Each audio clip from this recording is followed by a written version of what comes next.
Student, मैं हूँ कोमल और आज हम देखने वाले हैं JEE मेंस के लिए सीक्वेंस और सीरीज़ के कुछ एग्जाम्पल्स। तो हमारा आज का पहला एग्जाम्पल है if an is equal to -2/4n² -16n + 15 then a1 + a2 + digest up to a25 is equal to.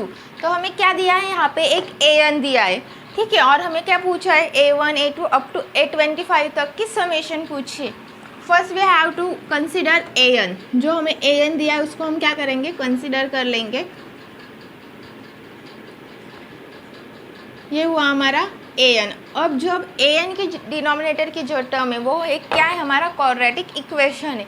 तो उस क्वाड्रेटिक इक्वेशन को अगर हमें सॉल्व करना है तो कैसे सॉल्व करेंगे, बाय यूजिंग फैक्टराइजेशन मेथड। सो क्या है, देखो एक क्वाड्रेटिक इक्वेशन 4n² -16n + 15। अगर एक क्वाड्रेटिक इक्वेशन है उसके फैक्टर्स कैसे आएंगे, देखो 15 4 = 60 और -16, तो क्या फैक्टर्स आते हैं, -10 और -6।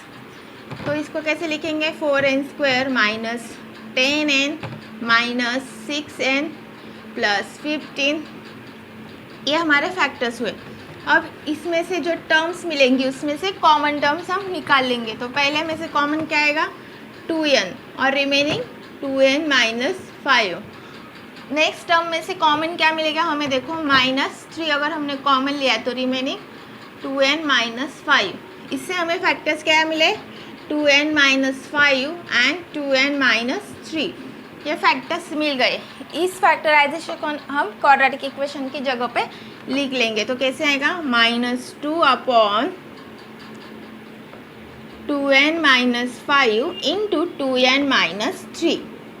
तो ये हुआ हमारा an का सिंप्लीफिकेशन।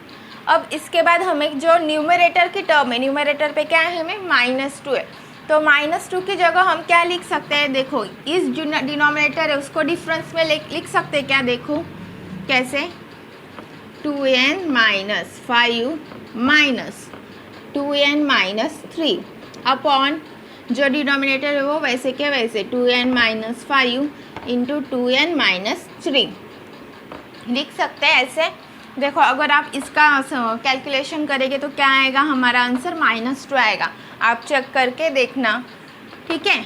अब हमारा ये जो प्रोसेस हुआ, ये जो मेथड हमने की उसको क्या कहते हैं, मेथड ऑफ डिफरेंस भी कहते हैं, ठीक है। अब an का हमें क्या करना है और सिंप्लीफिकेशन करना है। इसके लिए हम क्या लेंगे, डिनोमिनेटर सेपरेट कर लेंगे। तो डिनोमिनेटर सेपरेट करने के बाद क्या आएगा, हमें 2n - 5 की टर्म कैंसिल हो जाएगी थी, रिमेनिंग 2n - 3, यहाँ पे माइनस, यहाँ से क्या कैंसिल हो जाएगा, 2n - 3, तो रिमेनिंग क्या आएगा, 1/2n - 5, ठीक है। ये आया हमारा an। अब इससे हमें क्या करना होगा, a1 a2 up to a25 तक की वैल्यूज़ फाइंड आउट करनी होगी। तो पहले बताओ a1 कैसे फाइंड करेंगे हम, a1 n की जगह अगर हमने 1 रख दिया तो a1 निकल के आएगा, कैसे आएगा, 1/-1 माइनस यहाँ पे रखेंगे तो 1/-3, ये आया हमारा a1। नेक्स्ट a2 के लिए क्या करेंगे, हम n की जगह 2 रख देंगे तो क्या आएगा, 1/2 - 3 मतलब 4 - 3 1 माइनस, यहाँ पे रख देंगे तो क्या आएगा, -1। नेक्स्ट और a3 निकालेंगे तो देखो यहाँ पे a3 निकालते, ठीक है। तो a3 के लिए कैसे आएगा, n की जगह 3 रख देंगे तो 3 2 = 6 - 3 1/3 माइनस, यहाँ पे क्या आएगा, 6 - 5 1/1 एंड सो ऑन। लास्ट में हमें कहाँ तक फाइंड करना है, a25 तक। तो a25 करेंगे तो कैसे आएगा बोलो, n की जगह 25 रख देंगे, 25 2 = 50 50 - 3 1/47 और यहाँ पे क्या आएगा, 1/45। तो हमारा a1 a2 अब तो हमने a25 तक की वैल्यू निकाल ली बाय ऑब्जर्वेशन। देखो अगर हमने इनकी समेशन ली a1 + a2 तो क्या आएगा, ये टर्म्स गेट कैंसल, यहाँ पे गेट कैंसल प्लस माइनस, तो यहाँ से ये कैंसिल हो जाएगा। रिमेनिंग हमारी कौन सी टर्म बचेंगी, एक ए टर्म और एक ये टर्म बचेंगी। तो अगर हमने इनका समेशन ले लिया, देखो कैसे,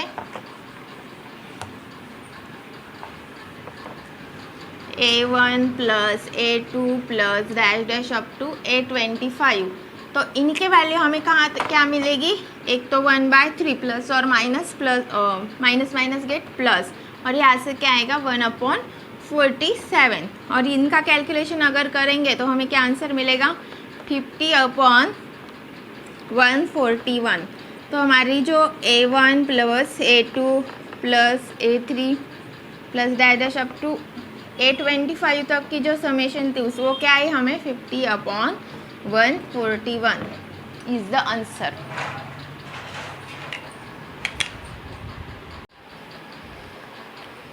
next example is the sum of the common terms of the following 3 arithmetic progression. तो हमें क्या दिया है यहाँ पे, 3 अरिथमेटिक प्रोग्रेशंस मतलब एपी दिए हुए, और हमें क्या पूछा है, उनकी कॉमन टर्म्स जो होंगी उनकी सम पूछी गई है। तो हमें क्या करना पड़ेगा, इन तीनों में से पहले कॉमन टर्म चूज़ करनी पड़ेगी और बाद में उसका समेशन लेना पड़ेगा। तो हम कैसे सॉल्व करेंगे, first we have to consider 2 arithmetic progressions. पहले हम 2 प्रोग्रेशंस को कंसिडर करेंगे और उनके जो कॉमन टर्म मिलेगी उसके साथ ये थर्ड वाले की कॉमन टर्म निकालेंगे। So first we have to consider this 2। तो हमारी फर्स्ट क्या है, AP 3, 7, 11, 15 dash dash up to 399, और सेकेंड जो है वो क्या है 2, 5, 8, 11 डैश डैश अप टू 359। सो ये हमारे हो गए 2 अरिथमेटिक प्रोग्रेशन। सो देखो इनका कॉमन डिफरेंस क्या है, इसके लिए है D1 इज इक्वल टू क्या आएगा 7 - 3 4, यह है उसका कॉमन डिफरेंस। 11 - 7 4, तो पूरे सीक्वेंस के लिए कॉमन डिफरेंस 4 आ रहा है, मतलब कॉमन डिफरेंस आया 4।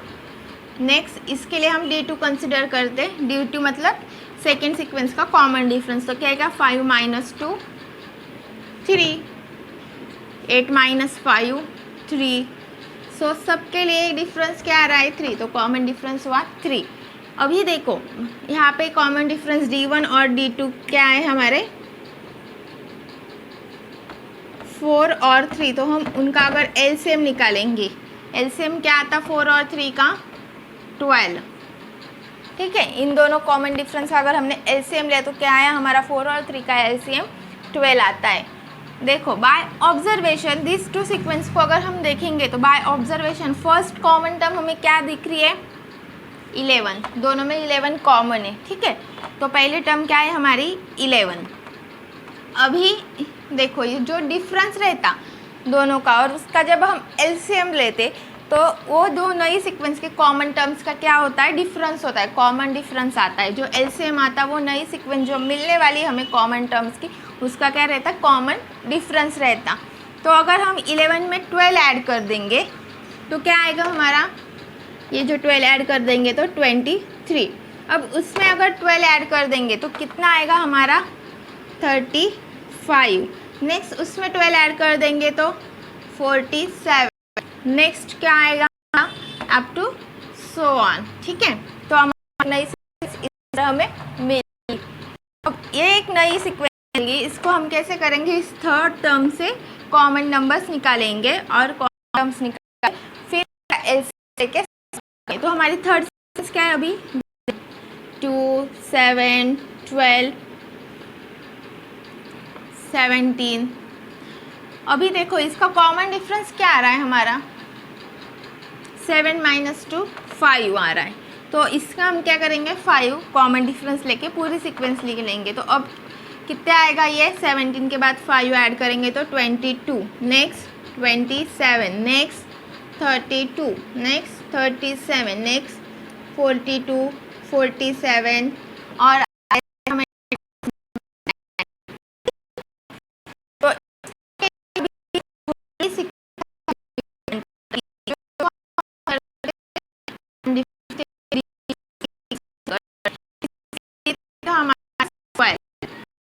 और इसके लिए कितना है D4 5 आ रहा ना, कॉमन डिफरेंस 5 है ना। तो अब क्या करेंगे हम D3 और D4 का फिर से एलसीएम लेंगे। तो कैसे आएगा देखो 12 और 5, 12 और 5 का एलसीएम क्या आता? 60। ठीक है, अभी 60 हमारा एलसीएम आ गया। और ये जो नई दो सीक्वेंस मिले हैं हमें, तो इसमें से कॉमन टर्म कौन सी आ रही है हमारी? First common term 47। First common term तो हमें मिल गई, क्या मिली? 47। अभी जो हमारे तीनों कॉमन टर्म्स की जो सीक्वेंस है उसमें से हमें क्या मिलेगी? डिफरेंस कितने का आएगा नई सीक्वेंस के लिए? 60 का। तो 47 प्लस 60 कितने होते हैं? देखो 47 प्लस 60 7 और ये 10 107। और नेक्स्ट उसमें फिर से 60 ऐड कर देंगे तो कितने आएगा? 167। उसमें फिर से 60 ऐड कर देंगे तो कितने होगा? 7, ये आएगा 12 227। लेकिन जो 227 है वो इससे क्या बड़ा है, तो हमें लगेगा क्या? नहीं लगेगा, क्योंकि हमें सीक्वेंस का एन टर्म्स तक दिया हुआ है और एन टर्म का दिया है 197, तो उससे आगे की टर्म हमें नहीं लगेगी। तो हमें कौन सी कॉमन टर्म मिली तीनों में से? ये तीनों एपी में से कॉमन टर्म क्या मिली? ये। तो हमें क्या करना होगा? इन सब की समेशन लेनी होगी। और इन सब की अब हम जब समेशन करेंगे तो हमें क्या मिलेगा? कॉमन टर्म्स की जब समेशन करेंगे तो आंसर आएगा 321। ये आया हमारा आंसर। जो तीनों अरिथमेटिक प्रोग्रेशन हमें दिए हुए उसमें से हमने क्या निकाली? ये 3 कॉमन टर्म्स निकाली और जब उनकी समेशन की तो हमें क्या आंसर मिला? 321 इज द सॉल्यूशन।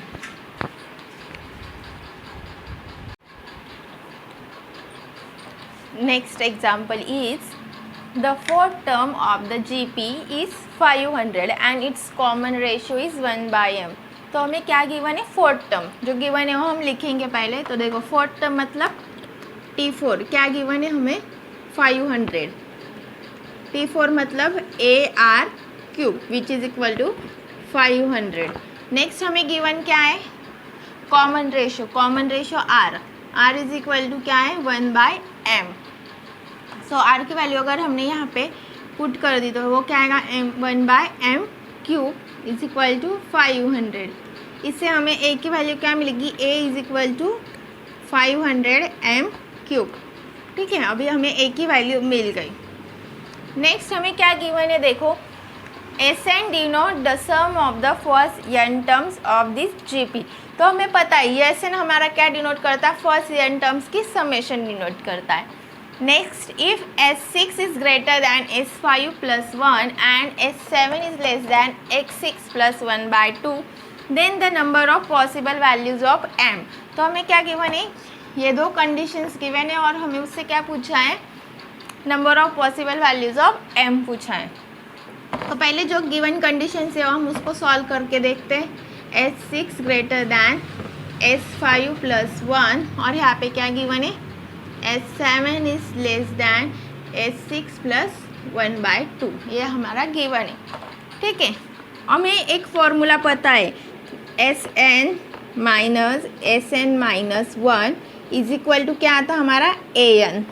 तो ये फॉर्मूला हमें पता है। ऑब्वियसली अगर हमने सम ऑफ फर्स्ट n टर्म्स में से n-1 टर्म्स अगर सब्सट्रैक्ट कर दी तो हमारा रिमेनिंग क्या आएगा? n टर्म आएगी ना लास्ट टर्म, तो वो An है हमारी। तो इसको हम पहले कैसे लिखेंगे? S6 minus S5 greater than 1 लिख सकते हैं S, and S7 is minus S6 less than 1/2।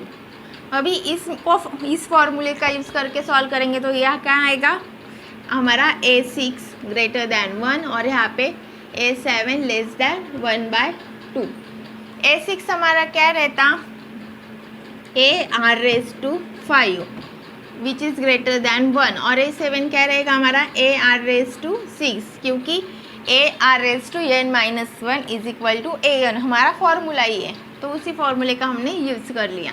ठीक है, अभी हमारे पास A की वैल्यू है, R की वैल्यू है, तो हम उसको सब्सटीट्यूट करेंगे। A की वैल्यू क्या है हमारे पास?